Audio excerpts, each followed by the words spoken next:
This is CQ&A, a weekly live briefing where CQ editors and reporters answer your questions about the most important congressional news. Good afternoon, and welcome to our fourth, I think this is the fourth one of these, CQ&A webinar. I am your host, I'm Jessica Wehrman, and I'm a managing editor at CQ Roll Call. I am delighted to be here today with our budget editor, David Lerman, formerly known as the Budget Tracker. That's right. And one of our newest additions, and a wonderful addition it's been so far, to CQ Roll Call and the CQ Roll Call budget team, Aris Folley. Yes, thank you, Essie. I'm excited. Thank you guys so much for being here. Congress is still dusting off from what was the most recent and the longest so far partial government shutdown in U.S. history. And we're here to talk about the scars from that shutdown, as well as what this portends for next year. I've got a ton of questions myself, but I'd like to invite all of those watching to enter the chat, submitting your questions in the Zoom Q&A box or by emailing them to CQ&A at cqrollcall.com. We can't promise we'll get to all of them today, but we'll certainly give it our best effort. And if we can't answer the questions, I'm going to have Tracker handle them afterwards. Just send me the questions at CQ&A at cqrollcall.com, and I'll forward them to him, and I'll get back to you. So either way, you're covered. I get homework. Well, maybe I'll send it to Aris if you're nice. So one more housekeeping bit before we get started. We do this on Thursdays. Next Thursday, as you know, we've got a holiday, and it's very hard to find a reporter on a holiday that doesn't want to eat turkey and carbs on that special day. So we will be back on December 4th for our next edition, so don't plan on watching us next week. Okay, so anyway, down to business. We've had enough time now since the government has reopened to get kind of an idea what the repercussions are politically of the shutdown. The polls kind of indicated initially that the Republicans were more hurt by the shutdown, but what they don't really talk about, and what those polls don't necessarily get at, is the divide among the Democrats, because there were a group of Democrats in the Senate that actually voted to reopen the government. And, you know, they kind of went rogue against some of their party. So it's been a minute. Are they back to singing Kumbaya, or does this sort of demonstrate like a larger division that we can see in the future towards Democrats? I don't have anyone in mind to answer this, so feel free. I mean, no, they're not back to singing Kumbaya, and they're not in a good place. You know, the old line about Congress was there were Republicans, there were Democrats, and then there were appropriators, because appropriators were supposed to be the ones who are less ideological, who are more bipartisan by nature, and who can cut deals to get spending bills passed. And that's really being put to the test now in a big way, more so than I think we've seen in a long time. Like, was the appropriator expired? I mean, is that a dying species, do you think, in terms of being like the third party, not being an appropriator? Yeah, I think that's what's at stake now, exactly. And I think, you know, Donald Trump came in and has so antagonized the Democrats. I mean, think about what we just went through with the shutdown. Yeah. You know, I mean, all of the moves that just outraged Democrats. They saw, you know, thousands of federal employees trying to be laid off. The courts put a little bit of a stop to that, but still there was this effort that outraged Democrats. They accused Trump of weaponizing hunger because he cut off SNAP benefits. And that's, yeah. All of this stuff that came out through the shutdown that just left Democrats so infuriated. And they talk a lot, the Democrats now, about a lack of trust between the parties, and you can't get a bipartisan deal without some semblance of trust there. Democrats are furious about Trump administration efforts to claw back funding they'd already approved. And they're saying, look, what's the deal? What's the point of cutting more appropriations deals if the White House is just going to come in and not spend whatever they want, and there goes the deal. So they're going to want to see more guardrails on these spending bills. There's a whole host of problems here that I don't think they have yet to figure out. That's just going to make this 10 times harder than it already was. So you start with this basis of, I mean, even before this year, right? We very rarely, I can't remember the last time we passed all of our appropriations bills on time in regular order. And there are already like these steep divides. I mean, this was not our first government shutdown. Then you add this year, you've got Doge at the beginning of the year, correct? You've got the rescissions, and then you've got the shutdown where SNAP became, I mean, all these things that weren't traditionally issues in the shutdown became an issue. So how do you recover from that? Well, you make a good point, Jessica. The fact that spending bills are late is not new. No. The last time I think they passed all the dozen spending was on time, you have to go back to 1996, which is like almost 30 years ago, if my math is right. So, for decades, that's been a problem. But they always knew they could get them done, and there was always some semblance of trust there. I think this has now blown this up to a degree we haven't seen, where they're just going to be at loggerheads. Never mind that the House and Senate now have to reconcile competing bills that are tens of billions of dollars apart, and they're going to have huge fights over. But all this other stuff that's been thrown into the mix that just inflame political passions just make it 10 times harder now. So how do you recover from it? Well, you got any ideas, Aris? How are we going to? I mean, is this process irreparably broken? I mean, I guess that's the sort of thing that I always, I wonder. I mean, is there any way we go back to a place where this actually works as it was designed? This is a much bigger question, by the way, than I had intended to ask, but let's go there. I think the political temperature has to drop first. This is all wrapped up in politics in the end. It's not, you can sort out the numbers if there's trust and politics will go along. But when passions are this inflamed, hard to see that. And so here we are in November. They've only got another 2 months and we could be facing another shutdown. The next funding deadline is January 30. They've got a lot to do between now and then to get final spending bills in place, and it's not going very well right now. So, Aris, you came here like right from the Hill, and there was this meeting today between the four corners. I shouldn't do this because that's annoying, but tell me what that meeting went. What do you know about the meeting? Do you know anything yet? Do we have any sort of insight of how that meeting went this morning? Because it was like I don't know, it was late this morning, right? Right. It's actually just as I came over here. It was between the four corners. You away. No, stripped away from reporting to come. But anyway, we appreciate it. So, no, I'm happy to be here. No, but it was between the two top Democratic and Republican leaders of the Appropriations Committee in both chambers. And they've just been kind of talking this week. I think there's just this appetite to want to see if they can at least continue some of this momentum that they've seen in the past few weeks and getting these first 3 appropriation bills, which is still a pretty big feat across the finish line. I don't think some people thought we would get any appropriation bills done. And just trying to see if they can start to kind of ramp up some of these bipartisan conversations they hadn't spoken in a few weeks. It's always a good sign when they're meeting. But I think we're still trying to see, what the game plan looks like for December. Yeah. So give people who aren't as well versed in this, which probably might not be the people who are watching. The people who are watching really pay attention. Yeah. Tell us which bills are done, which bills are sort of next on the list, and which ones are really kind of far up. I mean, I know we had military construction in the in the first tranche that ended the shutdown, but and also agriculture, and legislative branch. Yes, so those 3 bills, pretty easy. Yeah, but let me put a damper on that. I mean, okay. I mean, they passed 3 bills so far, which are typically among the easiest ones to pass. Right, the low-hanging fruit. The low-hanging fruit, that it only amounts to something like only 10% of all the discretionary spending they need to fund for the year. This is not the huge dollars. Even this was a struggle to get over. I mean, the legislative branch bill just funds Congress and legislative operations. That's typically the easiest one. And look at the storm that generated because Senate Republicans snuck in a provision. That was a shocker, wasn't it? to let senators only sue if their phone records were searched without being notified, right? Outraged House Republicans. Now you've got the House and Senate at loggerheads among Republicans over that provision.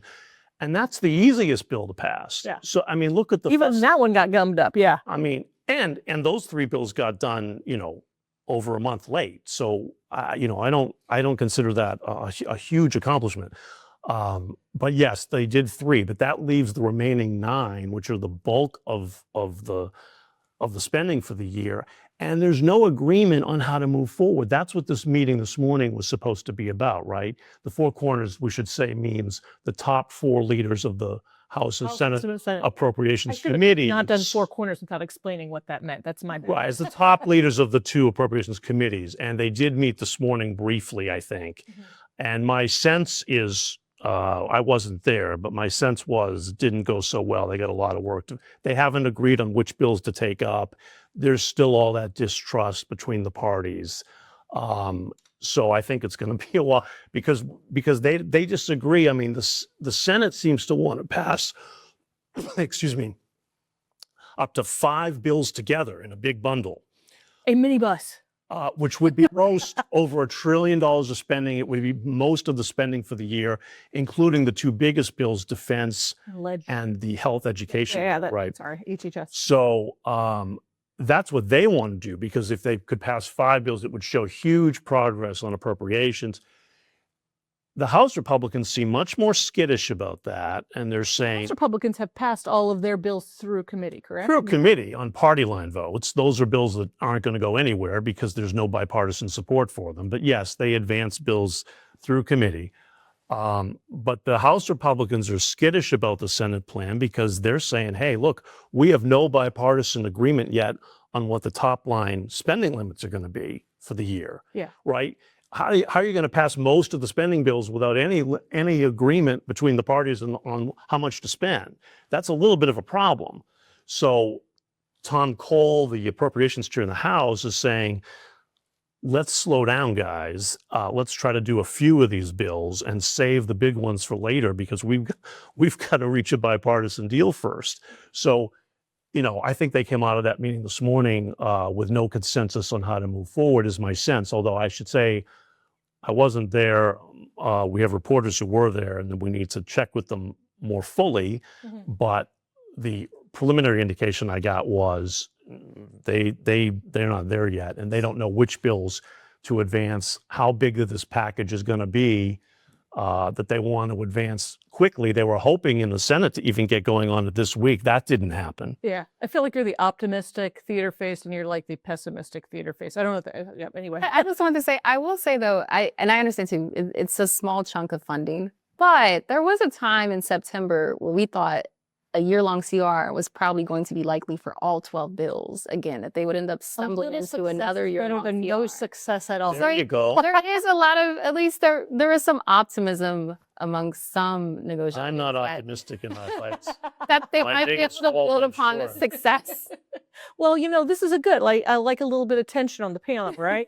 I'm going to answer a couple of, we have a couple of reader questions. I'm going to put my reading glasses. Can you speak to the situation happening around the CFPB? You know, this is a thing that's interesting too this year. You know, you've got a lot of agencies that are not only being defunded, but dismantled. So talk about the CFPB. Their issue was their appropriations sort of cooked into, you know, or not. I'll build back better? Yeah. Big funding, Not the- but this is the Consumer Financial Protection Protection Bureau we're talking The about. consumer watchdog for those who There are. were changes to their funding structure as well. Yeah, I mean, the Trump administration hates that bureau and would like to dismantle it. Republicans traditionally have. I mean, Is the bottom line there is they would like to see it defanged, and the way they're trying to do that, I think, although this is outside of my direct purview too, but the way they're trying to do that is by challenging their funding stream, which is they get their money from the Federal Reserve, Yes. kind of an unorthodox procedure there. that being challenged in the courts. And correct? being, Yeah. I think it's still being challenged as to whether that's kosher to do it, to fund it that way. That's the way it was set up, so that it wouldn't be privy to. That's the way it was set up by law. The thinking being it'll make them independent, so they're not dependent on annual appropriations, so they can really be an independent arbiter. But the Trump folks want to challenge that, and so there's been a real fight over that. And I think they just appointed a new director the other day, who actually works for the White House budget director, Russ Vought, who right now is the acting director of that bureau. So you can see how the White House is trying to just clamp its hands around that bureau and defang it Now that USAID is gone and CFPB, well, they kind of got rid of education. I mean, they transferred that to a lot of different. They're trying to dismantle the education department as we speak. They announced plans the other day to shift a lot of those functions to other departments. CFPB, I always want to mess. Yeah. That's more of an issue of just how it's funded in the first place. I believe so, but look, when it was created, the Republicans just didn't like the idea anyway. They didn't. they didn't really want to see that bureau come into existence. So the funding is just their way of getting at it, as a way to see if they can defund it, to sort of neuter it, so to speak. And so that fight is still being played out, as far as I know. Another question from the panel. Do you have any idea what the administration is preparing regarding health care or replacement for the ACA? I mean, they were supposed to come up with something. This was sort of the hope that Democrats had, the ones who voted in the shutdown. So, I mean, it's only been a week, but like, what are they cooking up? Mm-hmm. What I know is that Republicans are eager to come up with a way. The crunch point here is that at the end of this year, these enhanced health insurance subsidies expire. Mm-hmm. That was a crucial part of trying to keep the Obamacare insurance plans affordable. And if those subsidies expire, it's a cliff. I mean, it's a cliff, and everyone's premiums are going to skyrocket. And that's what Democrats were warning about. That was the whole reason we had the shutdown fight, was Democrats were trying to get those subsidies extended as part of any deal to reopen the government. Didn't work. It blew up in their face, and they had to reopen the government without it. But so now here we are, right? And there's no agreement on whether or how to extend these insurance subsidies. And that's a huge fight. And now you see Republicans trying to come up with alternative plans for them. HSA or something, HSA. Rely more on health savings accounts, which Democrats say just won't get you far. It just won't be enough money there to do anything meaningful. So there's going to be a huge fight over health savings accounts. And then can they extend the subsidies? Other Republicans, the more moderate Republicans, are open to extending these subsidies, at least on a short-term basis, to avoid the premium spikes. But they say there has to be more, income limits on who can qualify for these. There have to be some more guardrails against fraud for all these people who might be enrolling in them without, some say without even knowing they're in them. And so it's wasting money. It's just huge subsidies going to insurance companies. There is criticism there of how these subsidies work. So you have some Republicans who might be open to extending the subsidies with some new guardrails in there, but other Republicans, a lot of Republicans, including leadership, just doesn't like these subsidies, and they want to get rid of them. And the question is, what do you replace them with? Which is the same problem Republicans had when they wanted to just get rid of Obamacare, is what do you replace it with? And they have yet to come up with any real... It does feel like this is sort of a replay of... We've been here before. We've been here before, and there's going to be a lot of pressure between now and the end of the year to come up with something and to pass some kind of healthcare package at year's end. And it's not clear they can do it. They seem pretty pessimistic right now, is my sense, that they can do anything. And so, if they end up with these side-by-side proposals where Democrats have one plan they can vote for on the floor, Republicans have another, and then both plans sink because there's no bipartisan support, what do you do? Where does that leave everyone? Yeah. Well, I kind of want to get to year-end priorities to an Aris. Maybe you can field this one. Can you help us understand why Congress would bother to stick around deep into December to get appropriations done, given that the deadline is pushed to January 30th? It seems like that's sort of like, we do love a deadline, and we do love busting right through it in Congress. So, once NDAA is done, why would they stay to try to pass these more divisive bills, or, But you said through January 30th. That's when this current CR ends. So, are they just going to skip town after NDAA is done, or? I think they need all the time. They can. I think they need all the time. They know these.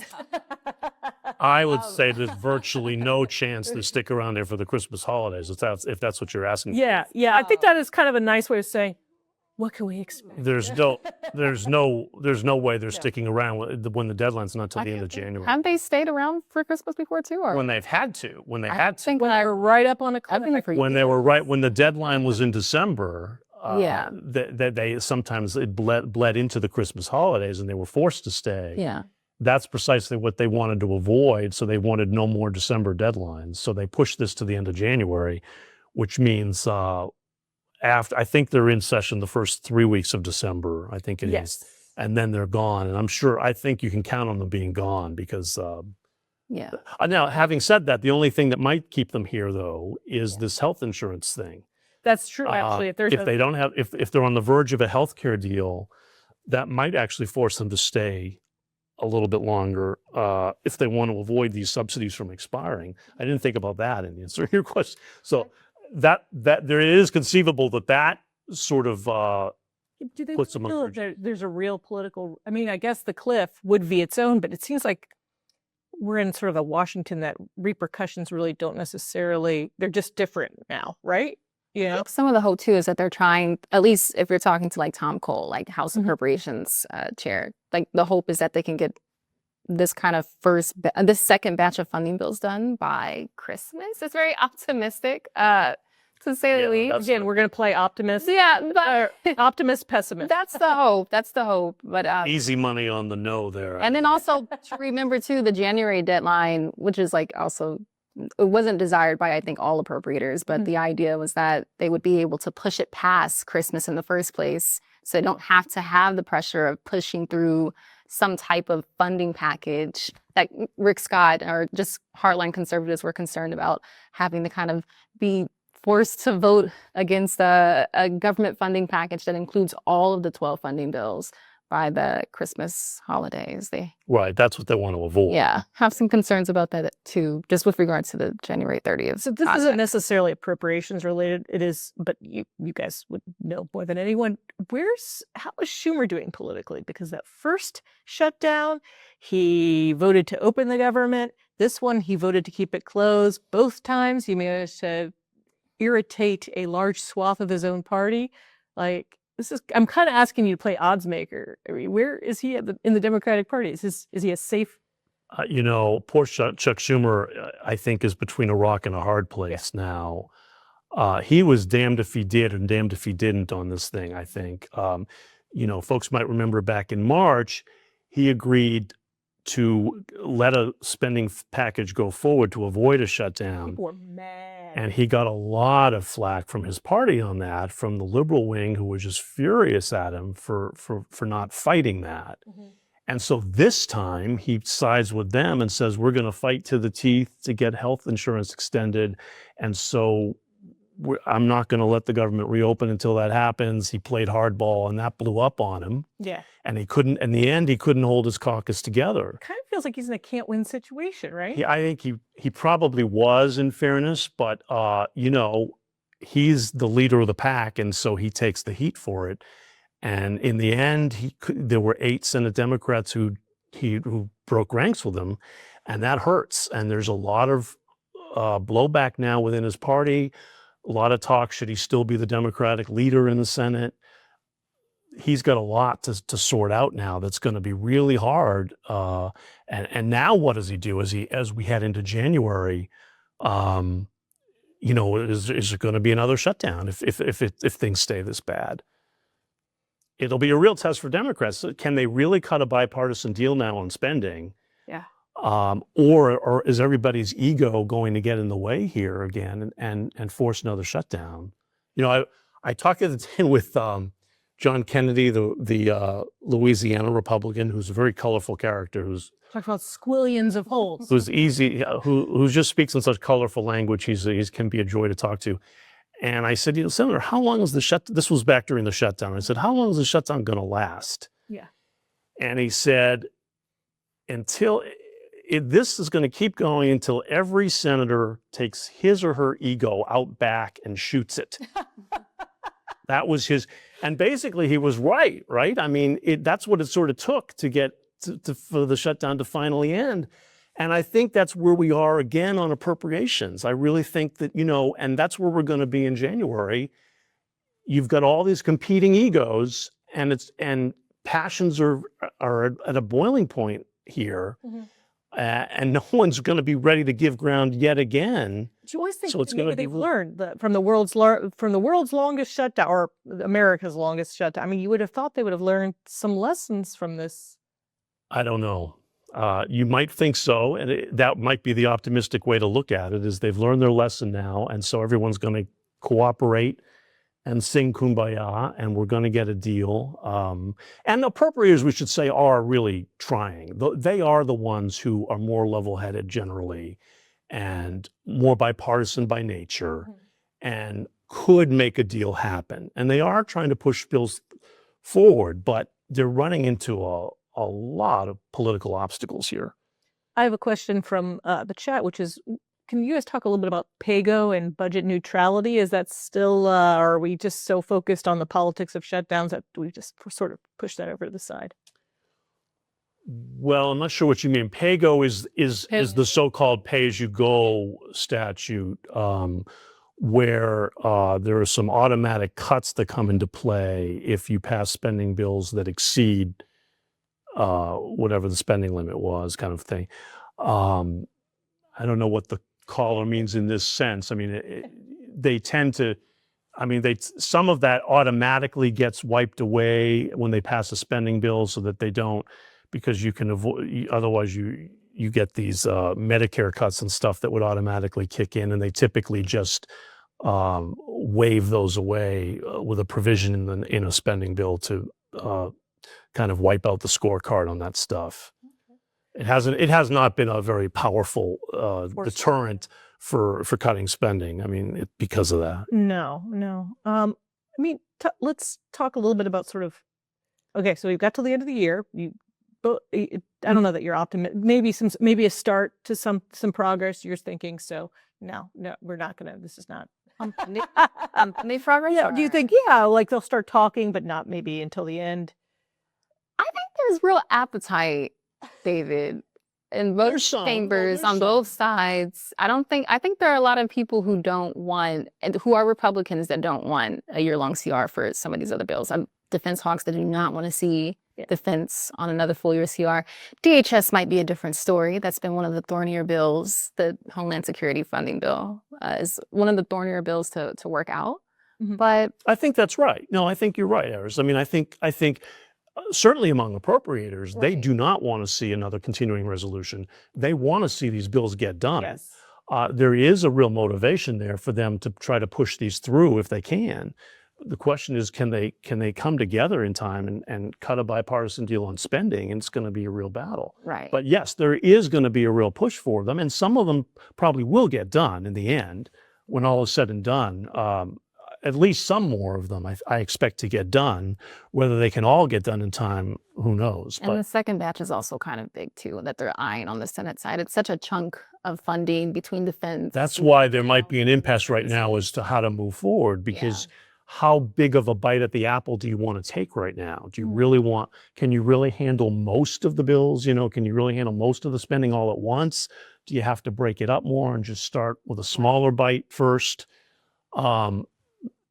They haven't worked that out yet. Well, you've got the trust obstacle that we talked about, but I'm also kind of curious about like some of the other obstacles. You talked about Kennedy. He talked about a squillion holds. The senators have a squillion holds on these appropriations bills. So I guess I'm curious, like, what are some of the policy issues? Because, they love to stick policy onto a spending bill. So what are some of the big hurdles that you see on the policy end?